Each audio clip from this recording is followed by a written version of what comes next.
priorities are. Okay, well, let's talk about that, because whenever you have riots, people talk about the underlying conditions, and there's no question that Baltimore, the city of Baltimore, has serious problems. Let's put them on the screen. The violent crime rate is 4 times the national average. Unemployment in Freddie Gray's neighborhood in Baltimore was 21%.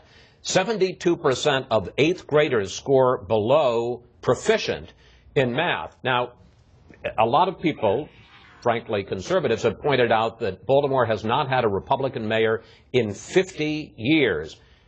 Is it unfair to say that the liberal policies have failed the city of Baltimore? No, I think it's been unevenly spread. I mean, I would say, for example, with our schools, just prior to the Freddie Gray incident, Mayor Stephanie Rawlings-Blake was actually prevailing upon our Republican governor to release money for school funding. When you have schools that are operating in the 20th century and we're trying to prepare our children for the 21st century, even those children know that they're not being educated in the right kind of way. And I think that that is a baseline for how we have to revitalize communities, so that it's not, we're not investing in economic development only in the areas where we get tax abatements, but we're investing in other areas of the community, in our small businesses, in our education system, in job retraining. But Congresswoman, if I may, it's not a matter of money. One of the things that we learned this week is Baltimore spends the 3rd highest amount per capita on its public schools. Baltimore was already spending plenty on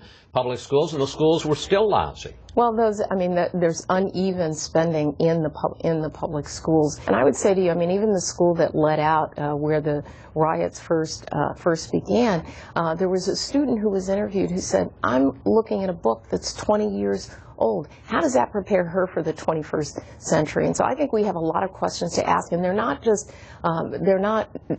questions that are only for Republicans. They're questions for Democrats and Republicans about where we're going to make investments in our communities, so that the only investment that we make isn't